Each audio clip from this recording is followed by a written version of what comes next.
আল্লাহর কি মোটেও মায়া লাগে নাই? কারণ আমি আদর করে, বড় শখ করে, বড় মায়া করে এই বান্দাগুলোকে বানাইছি। এই বান্দা আমার খুব মহব্বতের বান্দা, আমার খুব কাছের বান্দা। ফেরেশতারা নিষেধ করেছিল, কিন্তু না, আমি ফেরেশতাদের কথা শুনি নাই। ফেরেশতারা বলছিল, আল্লাহ আমরাই তো তোমার ইবাদত করি, আবার দুনিয়াতে ভিন্ন এক জাতির কি দরকার? আমি ফেরেশতাদের কথা শুনি নাই। ফেরেশতারা বলছিল, আমরাই তো তোমার সিজদা দেই, আমরাই তো তোমার গুণকীর্তন করি, দুনিয়ার মধ্যে ভিন্ন আর একটা জাতির কি দরকার? আমি ফেরেশতাদের কথা শুনি নাই রে পয়গম্বর। আমি নিজের হাতে মানুষ বানাইছি, টোটাল বডিটাকে ফেরেশতাদের মাধ্যমে বানাইয়া শুধু ফেরেশতাদেরকে বলছি, ফেরেশতারা তোরা টোটাল বডিটার মধ্যে বানাবি, হাত দিবি, কোনো অসুবিধা নাই, কিন্তু বান্দার চেহারার মধ্যে তোরা হাত দিবি না। এই বান্দার চেহারা আমি আল্লাহর কুদরতি হাত দ্বারা বানাইবো। কেন জানোনি? বান্দাই কপালটা দিয়ে আমি আল্লাহকে সিজদা দিবে, বান্দাই জবান দিয়ে আমি আল্লাহর নাম উচ্চারণ করবে, বান্দাই চক্ষু দিয়ে আমি আল্লাহর কালাম দেখে দেখে পড়বে। ও বান্দা, বান্দাই কপাল দিয়ে আমি আল্লাহকে সিজদা দিবে। তোরা সব বানাবি। ফেরেশতাদেরকে নিষেধ করে দিয়েছি, বান্দার এই সুন্দর চেহারার মধ্যে তোরা কোনো হাত দিবি না। বান্দার চেহারাটা আমি নিজের কুদরতি হাতে বানাবো। বানাই আল্লাহ পাক রব্বুল আলামিন আবার ঘোষণা করে দিলেন, লাকাদ খলাকনাল ইনসানা ফি আহসানি তাকওয়িম। আমি বান্দাকে সর্বশ্রেষ্ঠ সুন্দর অবকাঠামো দিয়ে আমি বান্দাকে তৈরি করেছি। অন্য আয়াতে আল্লাহ পাক রব্বুল আলামিন আবার এই বান্দাকে শ্রেষ্ঠত্ব ঘোষণা করেছেন, ওয়ালাকাদ কাররামনা বানি আদম। এই বান্দাকে শ্রেষ্ঠ জাতি হিসাবে ঘোষণা করেছেন। ও বান্দা, তোকে আমি শ্রেষ্ঠ জাতি হিসাবে ঘোষণা করেছি। তোর চেহারা সুন্দর, তোর গঠন সুন্দর, তোর সব কিছু সুন্দর, আমি আল্লাহ ঘোষণা করেছি। ও ফেরেশতারা, এই ঘোষণাটা আমি আল্লাহ নিজে করেছি। ও পয়গম্বর, তোমার কাছে জিজ্ঞাসা করতে চাই, সেদিন আমার এত সুন্দর মোহাব্বতের বান্দাগুলোকে আমি তোমার কথা মতো প্লাবন দিয়া চুবাইয়া চুবাইয়া মেরেছিলাম, আমি আল্লাহর কি মোটেও মায়া লাগে নাই? তাহলে আল্লাহ চায় না কোনো বান্দা জাহান্নামে যাক, আল্লাহ চায় সব বান্দাগুলা জান্নাতে যাক। কিন্তু কার কোন দিন জান্নাতে যাইবেন, জান্নাতের কাজ কইরা যাওয়া লাগবে না? এমনি এমনি যাইতে পারবেন? জান্নাতের কাজ করে যাওয়া লাগবে না? কোন দিন মারা যান, হায়াতের কোনো গ্যারান্টি আছে? আছে? বলেন তো, কোন দিন মারা যাবেন কেউ বলতে পারেন? আমি সিরাজি আজকের এখানে বয়ান করতেছি, স্টেজ থেকে নামতে পারবো, এইরকম কোনো গ্যারান্টি আমার কাছে আছে? কোনো গ্যারান্টি নাই। আপনারা বয়ান শুনতেছেন, আপনারা মানে শেষ পর্যন্ত বয়ান শুনতে পারবেন, কোনো গ্যারান্টি আছে? দেখেন নাই, এই যে ঈদের যুগে কয়েকদিন আগেরই তো ঘটনা, ঈদের সময় যে লঞ্চ অ্যাক্সিডেন্ট করলো সদরঘাটে, এটা কি দেখার মতো? যেই মা বাবার সন্তানরা লঞ্চে অ্যাক্সিডেন্ট হইল, তাদের মনেও তো আশা ছিল বাড়িতে যাব, ঈদ করব। হয়তো তার পিছনে ব্যাগ ছিল, ব্যাগের মধ্যে নতুন পোশাকও ছিল, সম্ভবত ভাই বোনদের জন্য কিনেছে, মা বাবার জন্য কিনেছে। পোশাক নিয়ে কি বাড়িতে আসতে পারছে? ওইগুলা কি দেখার মতো? আমাকে দেখাইছে, দেখেন না আপনারা ফেসবুকে, দেখেন নাই? আমি বাড়িতে গেছি, আমার এক বন্ধুর মসজিদে গেছি, মাওলানা ইদ্রিসুর রহমান হাফিজাহুল্লাহ। ওই বন্ধুর মসজিদে বসার পরে বলছে, মাওলানা লঞ্চের ঘটনাটা কি দেখছেন? আমি বললাম, না দেখিনি। একটু দেখেন। উনি ওনার মোবাইলে সেভ করা ছিল ভিডিও, ওই ভিডিওটা দেখাইলো মসজিদে বসে। আমি দেখে নিজের চোখের পানি ধরে রাখতে পারি না। মনে মনে চিন্তা করলাম, ওরে মন, এই সন্তানগুলাও তো কত আশা নিয়ে বাড়িতে আসতে চাইছিল, এই সন্তানগুলাও তো মা বাবার সাথে ঈদ করবে, এইরকম একটা আশা ছিল। মা বাবাও বাড়ির মানে পথের দিকে তাকায় আসছিল যে সন্তান আসবে, একসাথে ঈদ করবে, ঠিক না? এজন্যই তো কবি বলেন, বিদেশি বিরাজ্যে যার পুত্র মারা যায়, পশু পাখি না জানিতে আগে জানে জনম দুঃখী মায়। বলেন আলিফ লাম মিম, যালিকাল কিতাব, এটা এমন এক কিতাব, লা রাইবা ফি, এই কালামের মধ্যে কোনো সন্দেহ নাই, এই কিতাবের মধ্যে কোনো সন্দেহ নাই। হুদাল লিল মুত্তাকিন, এটা মুত্তাকিনদের জন্য হেদায়েত স্বরূপ, পথ প্রদর্শক। হাদিসের মধ্যে পয়গম্বরে আরবি সাল্লাল্লাহু আলাইহি ওয়াসাল্লাম বলেন, আহাব্বুল আ'মালি ইলাল্লাহি আদওয়ামুহা ওয়া ইন কাল্লা, ওই আমল আল্লাহর কাছে বেশি দামি যেই আমলটা সব সময় করা হয়, যদিও আমলটা ছোট। আমল অনেক ছোট, সব সময় করার কারণে এই আমলটা আল্লাহর কাছে অনেক অনেক দামি হয়ে যায়। আমল অনেক বড়, কিন্তু একদিন করছেন 10 দিন করেন নাই, এই আমলের কোনো দাম নাই, তবে সব তো পাবেন। কিন্তু দামি আমল হইতে হইলে সব সময় আমলটা করতে হবে, হোক আমল ছোট। এজন্যই আল্লাহর নবী সাল্লাল্লাহু আলাইহি ওয়াসাল্লাম মেরাজ থেকে আয়েশা ডাক দিয়েছেন, আইনা বেলাল, বেলাল কোথায়? বেলাল রাদিয়াল্লাহু তাআলা আনহু বললেন, লাব্বাইক ওয়া সাআদাইক ইয়া রাসূলুল্লাহ, আমি হাজির আছি, আপনি কি বলবেন বলেন। আল্লাহর নবী বললেন, বেলাল বক্সের এত সাউন্ড বাড়ান, আপনি মাইকেরটা বাড়াই, মাইকেরটা বাড়াই দেন, বক্স যেভাবে আছে ওইভাবে থাকবে, আপনি মাইকের সাউন্ড বাড়াবেন। আল্লাহর নবী বললেন, বেলাল তুমি এমন কি আমল করো যেই আমলের কারণে তুমি হাঁটতেছো জমিনে, তোমার হাঁটার আওয়াজ আল্লাহ জান্নাত পর্যন্ত পৌঁছাইয়া দিতেছে। আপনার বক্স এবং মাইক কি এক মেশিনে চলে? দুইটা মেশিন না? তাহলে বক্সেরটা বাড়ান কেন, মাইকেরটা বাড়াবেন না? সেটাই আল্লাহ, কথা কি স্পষ্ট বোঝা যায় না? আপনারা কি মাঠের মধ্যে বোঝেন কথা? বোঝেন? আচ্ছা আচ্ছা। আল্লাহ, তো কি বললাম? আল্লাহ নবী বললেন, তুমি এমন কি আমল করো যেই আমলের কারণে তুমি হাঁটতেছো জমিনে, তোমার হাঁটার আওয়াজ আল্লাহ জান্নাত পর্যন্ত পৌঁছায় দেয়। বেলাল রাদিয়াল্লাহু তাআলা আনহু বললেন, ইয়া রাসূলুল্লাহ, ইয়া হাবিবাল্লাহ, আপনার সাহাবায়ে কিরাম যেই আমল করে আমি বেলাল ওই একই আমল করি, তবে আমি একটু বাড়ায়া করি, বাড়তি আমল করি। কি আমল?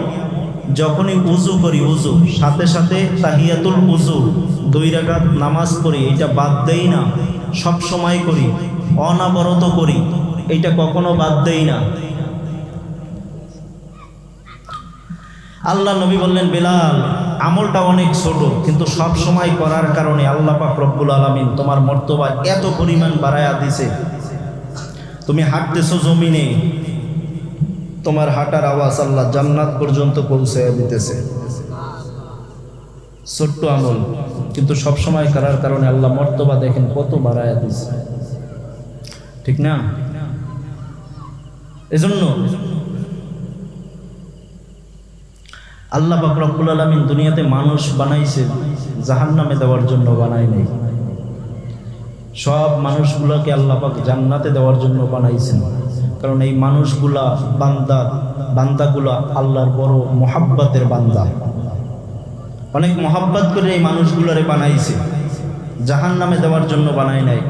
সাধারণ একটু দেখেন, যারা মুরগি পালে, মা বোনরা হাঁস মুরগি পালতে পালতে ওইটার প্রতি কিন্তু মায়া মোহাব্বত হয়ে যায়, জবাই করতে গেলেও কিন্তু মায়া লাগে। আপনার ঘরের বিড়াল পালতেছেন, পালতে পালতে একটা ভালোবাসা তৈরি হয়ে যায়। বিড়াল অসুস্থ, আপনার মনটাও ভালো লাগে না, কারণ আপনি ওটাকে মহব্বত করছেন, পালছেন, ঠিক না? ঠিক তেমনি আল্লাহ পাক রব্বুল আলামিন এই বান্দাগুলারে বানাইছে বড় হাউস কইরা, বড় মজা কইরা, বড় মায়া কইরা, এটাগুলো জাহান্নামে দেওয়ার জন্য বানায় নাই। পয়গম্বর হযরতে নূহ আলাইহিস সালাতু ওয়াস সালাম 950 বছর অথবা কম বেশি দাওয়াত দিছে। দাওয়াত দেওয়ার পরে তার দাওয়াত কেউ গ্রহণ করে না, মাত্র 40 জন অথবা 80 জন মানুষ ছাড়া কেউ তার দাওয়াত মানে না, তাকে নবী বলে মানে না। এক পর্যায়ে দিনের বেলা দাওয়াত দিতে যাইতেন, মানুষে তাকে মাইরা 1 গ্রাম থেকে আরেক গ্রামে পাঠিয়ে দিত। দিনে কানতেন, দিনে কানতেন মানুষের মাইর খেয়া। আপনি বক্সটা এত বাড়ান কেন ভাই? বক্স কমায় দেন, বক্স হালকা কমায় দেন। দিনে কানতেন মানুষের মাইর খেয়া, রাতে কানতেন আল্লাহর ইবাদত কইরা। এই জন্য আল্লাহ পাক রব্বুল আলামিন তাকে নুহু নামে ডাক না দিয়া, মানে আব্দুল গফফার নামে ডাক না দিয়া নুহু নামে ডাক দিয়েছে। পয়গম্বরের আসল নাম হলো আব্দুল গফফার, কিন্তু আব্দুল গফফার নামে ডাক না দিয়া নুহু নামে ডাক দিয়েছে। কারণ নুহু শব্দের অর্থ হলো ক্রনন্দনকারী, কান্না করা। এই জন্য নুহু নামে ডাক দিয়েছে।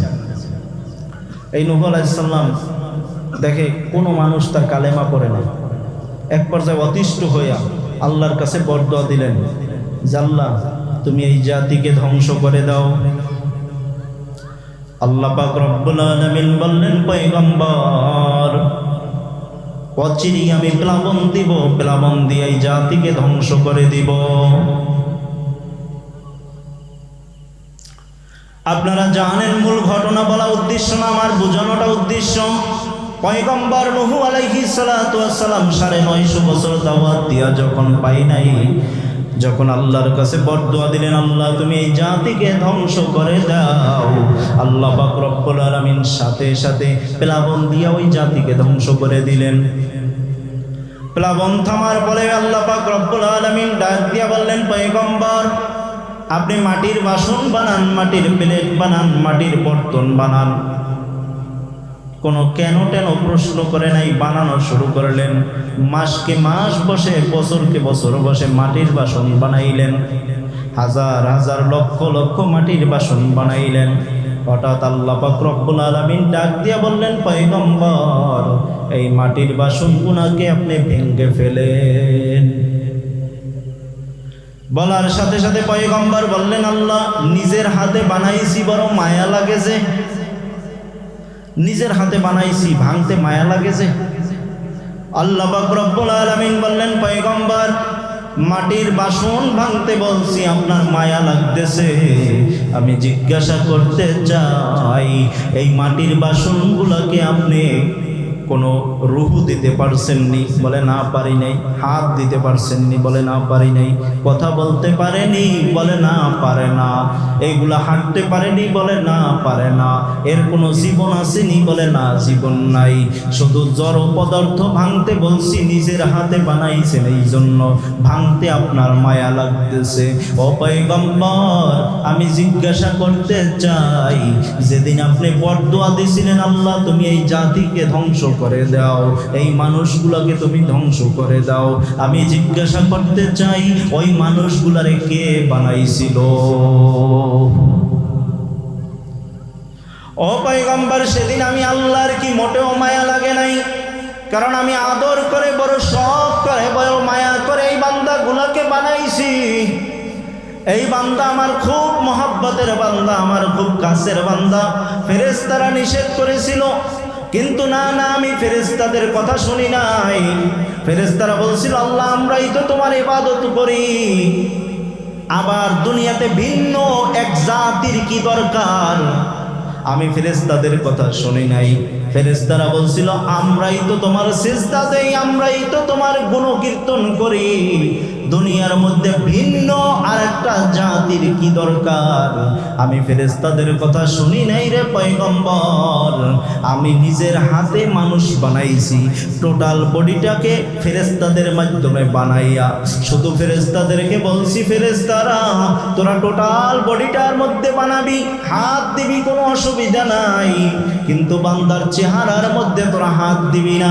এই বান্দার চেহারা আমি আল্লাহর কুদরতি হাত দ্বারা বানাইবো। কেন জানোনি?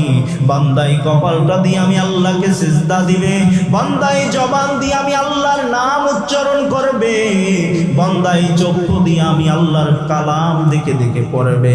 ও বান্দা, বান্দাই কপাল দিয়ে আমি আল্লাহকে সিজদা দিবে। তোরা সব বানাবি।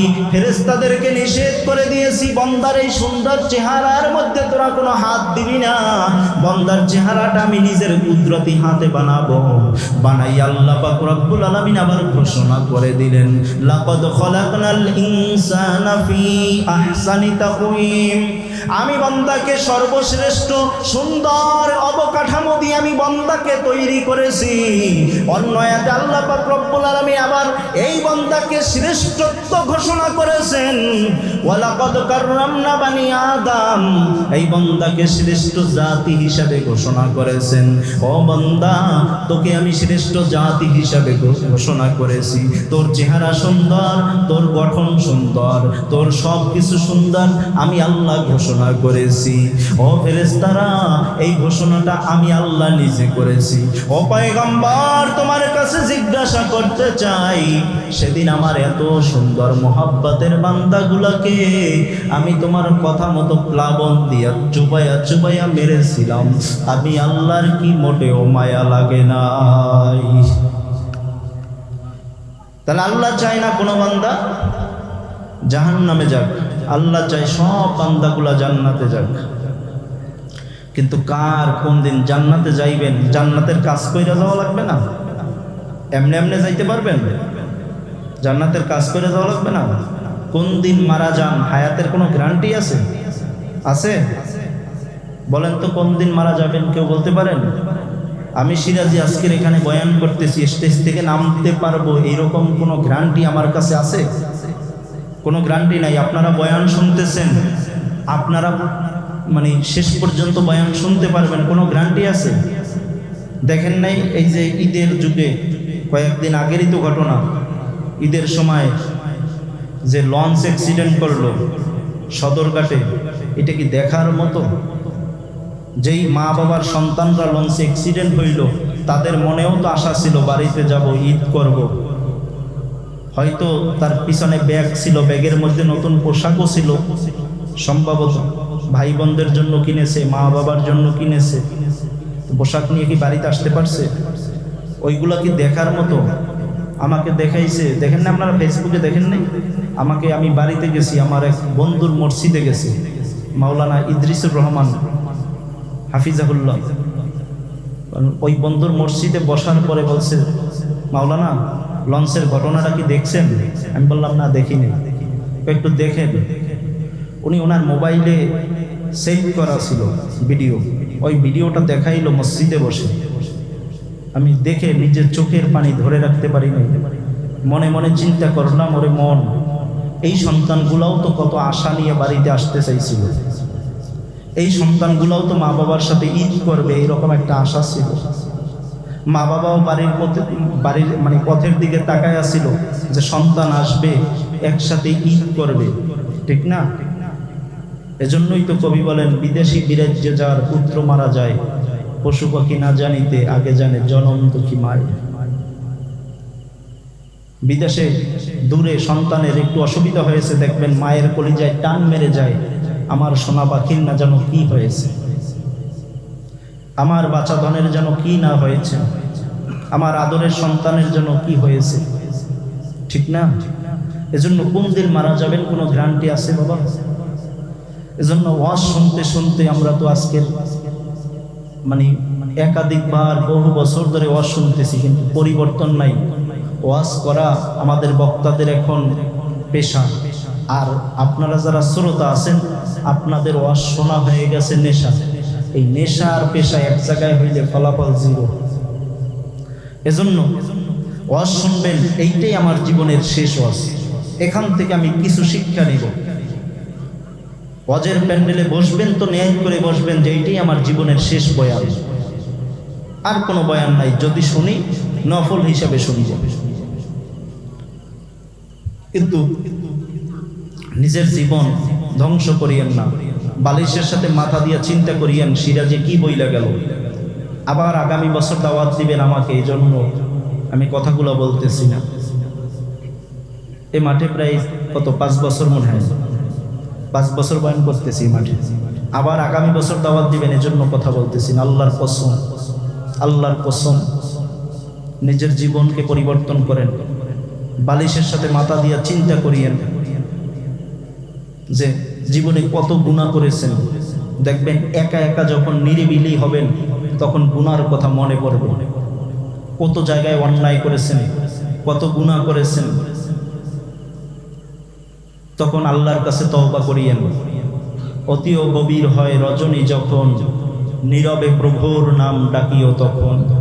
প্রভুর করুণা যদি পাইবারে চাও, গভীর রজনীতে উঠে আমার প্রভুর নাম লও।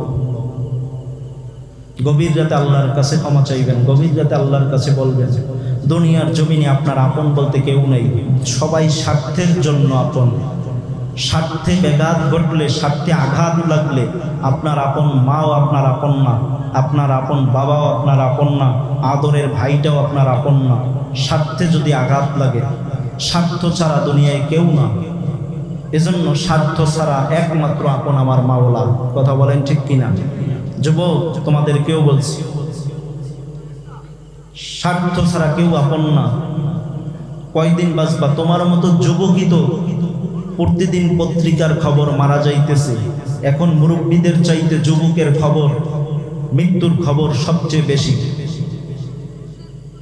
এই যে বাস পড়লো নদীর মধ্যে, কত মানুষ না জানি, আগামীকালকের খবরই দেখা যাবে যে কত মানুষ চলে গেছে। প্রতিদিন দুর্ঘটনা। এই হাজারো লাশের ভিড়ে কোন দিন যেন আপনার আমার লাশটা খবর হয়ে যায় অমুকে আর দুনিয়াতে নাই। এজন্য যাওয়ার আগে নিজের জীবনকে বুঝায়া এরপরে মাওলার কবরে যাইও। যে কথা বলতেছিলাম, আল্লাহ পাক রব্বুল আলামিন বানাইছে আমাদেরকে জাহান্নামে দেওয়ার জন্য না, জান্নাতে দেওয়ার জন্য। কিন্তু কাজ তো করতে হবে। কথা বলেন ঠিক কিনা? আমাদেরকে বানাইছে জান্নাতে দেওয়ার জন্য, কিন্তু জান্নাতের কাজ করতে হবে। এজন্য আল্লাহ পাক রব্বুল আলামিন বলেন, যালিকাল কিতাব, এটা এমন এক কিতাব, লা রাইবা ফি, এই কালামের মধ্যে কোনো সন্দেহ নাই। হুদাল্লিল মুত্তাকিন, এটা মুত্তাকিনদের জন্য পথ প্রদর্শক, হেদায়েত স্বরূপ। এই কালাম ধরলেও বরকত, সইলেও বরকত। কথা বলেন ঠিক কিনা? কেমন এক দামি কোরআন পাইছি, কেমন এক দামি নবী পাইছি। সব নবীদেরকে যদি এক পালায় দেন, আমার নবীর সমতুল্য হবে? হবে? হবে না। এজন্য কেমন এক দামি কালাম পাইছি, কিতাব পাইছি। দেখেন হযরতে আলী রাদিয়াল্লাহু তাআলা আনহু ঘরের বারান্দায় বসে কোরআনে কারীম তেলাওয়াত করতেছিলেন। জবরের জায়গায় জের দিয়ে তেলাওয়াত করলেন। বাড়ির সামনে দিয়ে কাফের বেদুইন বেটা হেঁটে যাচ্ছিল। বেদায়া ওয়ান নেহায়া ইবনে কাসির রাহমাতুল্লাহি আলাইহি লিখেন, বাড়ির সামনে দিয়ে বেদুইন হেঁটে যাচ্ছিল। বেদুইন আরবি ভাষাভাষী মানুষ, আরবি ভাষা বুঝে। বেদুইন ডাক দিয়া বলল, আলী রে, এখানে জবর হবে, জের হবে না। জোরে বলি সুবহানাল্লাহ। কি হবে? জবর হবে, জের হবে না। আলীও দেখলেন জবর দিয়া তেলাওয়াত করলে অর্থ ঠিক থাকে, জের দিয়া তেলাওয়াত করলে অর্থের পরিবর্তন হয়ে যায়। বেদায়া ওয়ান নেহায়া আল্লামা ইবনে কাসির রাহমাতুল্লাহি আলাইহি লিখেন, হযরতে আলী রাদিয়াল্লাহু তাআলা আনহু জবর দিয়া তেলাওয়াত করলেন। কিছুদিন পরে ওই বেদুইন বেটা অসুস্থ হয়ে গেল, মুমূর্ষু হয়ে গেল। তার ছোট্ট একটা মেয়ে ছিল, মেয়েটাকে দিয়া চিঠি লিখলো, আলী, আমি তোমার উস্তাদ অমুক বলছি, আমি এখন অসুস্থ, মুমূর্ষু অবস্থায় বিছানায় পড়ে আছি। আমার অনেক কিছু খাইবার মনে চায় আলী, আমার মেয়েটার কাছে যদি কিছু টাকা পাঠিয়ে দাও, আমি খেয়ে নেব। আলী চিঠিটা পেয়ে মেজাজটা গরম হয়ে গেল। কাফের বেটা, বেদুইন বেটা কিভাবে আমার উস্তাদ হয়? হযরতে আলী রাদিয়াল্লাহু তাআলা আনহু একটা দৌড় দিয়া চলে গেলেন বিশ্ব নবীর দরবারে। গিয়া বললেন, ইয়া রাসূলুল্লাহ, ইয়া হাবিবাল্লাহ, এই কাফের বেদুইন বেটা কিভাবে আমার উস্তাদ হয় আমি বুঝি না। আল্লাহর নবী বললেন, আলী কি হয়েছে? হযরতে আলী রাদিয়াল্লাহু তাআলা আনহু বললেন, ইয়া রাসূলুল্লাহ, ইয়া হাবিবাল্লাহ, কিছুদিন আগে এই কাফের বেদুইন বেটা আমার বাড়ির সামনে দিয়ে যাইতেছিল। আমি কোরআনে কারীম তেলাওয়াত করতেছিলাম, জবরের জায়গায় জের দিয়া তেলাওয়াত করেছি। এই কাফের বেটা আমার ভুলটা ধরায়া দিয়েছে। আজকের চিঠি লিখেছে, আলী, আমি তোমার উস্তাদ অমুক বলছি। ইয়া রাসূলুল্লাহ, আপনি বিচার করেন, এই কাফের বেদুইন বেটা আমার কিভাবে উস্তাদ হয় আমি বুঝি না। আল্লাহর নবী বললেন, আলী, তোমাকে আমি বুঝাইতেছি। আল্লাহর নবী হাতের মধ্যে একটা তীর নিলেন, নিয়ে বললেন, আলী, তোমার কি ওই দিনের শক্তির কথা মনে আছে? কোন দিনের শক্তি? বলে খাইবারের যুদ্ধের সময় আলী তোমার তলোয়ার ভেঙে গিয়েছিল, পরে তুমি কামুস দুর্গের কিল্লা ডান হাত নয় বাম হাত দিয়া জাগায়া যুদ্ধ করেছিল। বলে হ্যাঁ মনে আছে। যুদ্ধ শেষে ময়দান ঝাড়ু দেওয়ার জন্য ঝাড়ুদাররা গিয়েছিল, গিয়ে ওই লোহার কপাটটা দরওয়াজাটা জাগানোর চেষ্টা করেছে। একজনে চেষ্টা করেছে পারে নাই, দুইজনে চেষ্টা করেছে পারে নাই, তিনজনে চেষ্টা করেছে পারে নাই, অবশেষে 70 জন মিলে ওই লোহার দরওয়াজাটা তারপরে ওখান থেকে সরাইছিল। সুবহানাল্লাহ বলবেন না? ওইটা 70 জনে মিলে সরাইছে। সেটা হযরতে আলী একা জায়গায় যুদ্ধ করেছে, তাও এক হাত দিয়া। কোন হাত? বাম হাত দিয়া। বলে ইয়া রাসূলুল্লাহ, ইয়া হাবিবাল্লাহ, মনে আছে? বলে ওই দিনের শক্তি যদি আল্লাহ তোমাকে আবার দান করে, বলে তাহলে কি হবে? কয় সমস্ত শক্তি দিয়ে আলী তুমি হাতের মধ্যে একটা তীর নিবা, তীর নিয়ে সমস্ত শক্তি দিয়ে সামনের দিকে মারবা যত দূর যাবে। সমস্ত শক্তি দিয়ে আলী তীরটাকে বাম দিকে পিছনে মারবা যত দূর যাবে।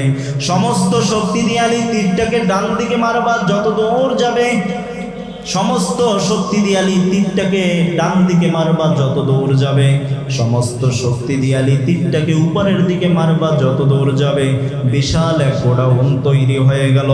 এই গোডাউন যদি খাঁটি পিওর স্বর্ণ দিয়া ভরে দাও আলী, আর এই স্বর্ণের মালিক যদি ওই কাফের বেদুইন বেটাকে বানায়া দাও, এরপরও আমি নবী মুহাম্মদুর রাসূলুল্লাহ ঘোষণা করতেছি তোমার ওই একটা জবরের হক আদায় হবে না। কোরআন যে শিখাইবে তারও দাম অনেক।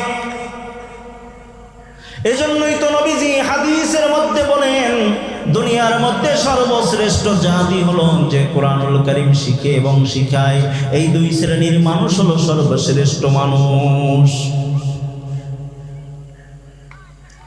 নবীজি এমনি এমনি আসেন, এমনি এমনি নবী যদি শুধু মসজিদের মধ্যে বৈশা বলতো আল্লাহ ইসলামটা কায়েম কইরা দাও, আল্লাহ দিতে না? এত কষ্ট করার দরকার ছিল? উহুদের ময়দানে যাওয়ার দরকার ছিল? বদরের ময়দানে যাওয়ার দরকার ছিল? নবীজির হেলমেট মাথার মধ্যে ভেঙ্গে ঢুকে গিয়েছিল, এই কষ্টের দরকার ছিল? খন্দকের ময়দানে পরীক্ষা খনন দরকার ছিল? দরকার ছিল না। এরপরও এত কষ্ট কেন করলেন? উম্মতকে শিক্ষা দেওয়ার জন্য। কথা বলেন ঠিক কিনা? শুধু তাই নয়, নবীর সাহাবা ইকরাম কত কষ্ট করেছেন। এজন্য দেখেন ইসলামের জন্য কত কষ্ট সাহাবীরা করছে। আপনি আমি তো কিছুই করলাম না, করছি? যদি কিয়ামতের ময়দানে জিজ্ঞাসা সিরাজি আমার ইসলাম কায়েমের জন্য কতটুকু চেষ্টা করেছো, হিসাব দাও, সামনে যাও। হিসাব দেওয়ার মতো কোনো শক্তি আছে? কোনো শক্তি আছে? আর যেহেতু আল্লাহ ওয়াদা করছে জান্নাত মুমিনদেরকে দিবে, তাহলে আল্লাহর ওয়াদা কি মিথ্যা? সত্য। কিন্তু জান্নাত পাইতে হলে কিছু কাজও করতে হবে, ঠিক না? যেই জিনিস ফরজ ওই জিনিসের মাসালা জানাও ফরজ। আপনি মাসালা জানেন না, নামাজ পড়ছেন, হবে? মানে মাসালা জানেন না, নামাজটা মনে করেন আপনি ঠিক দ্বিপ্রহার, যেখানে যখন দুপুরের সময়, যে সময় হারাম, দ্বিপ্রহার ওই সময় পড়লেন, নামাজ তো সব হবে? হবে না। সূর্য অস্ত যাইতেছে, এই মুহূর্তে নামাজ পড়ছেন, হবে? সূর্য উঠতেছে, এই মুহূর্তে নামাজ পড়ছেন, হবে? নামাজ রোজা রাখা সব, ঈদের দিন রাখলেন, হবে? এজন্য যেই জিনিস ফরজ ওই জিনিসের মাসালা জানাও ফরজ। তাহলে নামাজের মাসালা জানা লাগবে না? না জানলে তো বিপদ। এক বুজুর্গ আলেমের কাছে আইসা, জুনাইদ বাগদাদির কাছে আইসা, এক ইবলিস সাজাইয়ে গোজাই, ইবলিসের কামিজ 24 ঘন্টা ধোকা দেওয়া। এখানে বসছেন না, এখন ইবলিসে খোঁচাইতেছে, ওঠ বেটা ওঠ, যাই খোঁচাইতেছে। কারণ ইবলিসের কাজই হলো 24 ঘন্টা আপনাকে ইবাদত থেকে দূরে সরায় রাখা। তো জুনাইদ বাগদাদির কাছে আইসা ওই শয়তান ইবলিস চিন্তা করছে বনি আদমরে একটু ধোকা দিয়ে আসি। তো কোথা থেকে একটা সুন্দর একটা সাদা পোশাক কইরা জোনায়েদ বাগদাদির ঘরের সামনে এসে বলতেছে, জোনায়েদ বাগদাদি আছেন? জোনায়েদ বাগদাদি আছেন? বলে কে? আমি আপনার আল্লাহ। নাউজুবিল্লাহ বলবেন না, আমি আপনার আল্লাহ। কেন আসছেন আল্লাহ? আমি আসসালাম চতুর্থ আসমান একটু দেখার জন্য, ফোকাস দেওয়ার জন্য। তা আপনার ইবাদতে খুশি হইয়া থাকতে পারিনি, আপনারা নিতে আসছি। তো জোনায়েদ বাগদাদি তো আলেম মানুষ, জোনায়েদ বাগদাদিকে আল্লাহ তা আপনি ওখানে দাঁড়ান, আমি আসতেছি। জোনায়েদ বাগদাদি বলছে যে যেই নবীরে না বানাইলে আল্লাহ দুনিয়ায় কিচ্ছু বানাইতেন না, ওই নবীরে নিতে আল্লাহ নিজে আসে নাই, জিব্রাইলে পাঠাইয়া দিয়েছে। জোনায়েদ বাগদাদির এলেতে আল্লাহ নিজে আসবে। হাতের মধ্যে একটা লাঠি নিয়ে বাইরেছে, বাইরে ইচ্ছা মতো বাইরেছে, আল্লাহ জন্মের মতো পিটাইলাম আপনারে। তখন পিটান টিটান খাইয়া ইবলিস চিন্তা করছে যে পিটান তো খাইছি।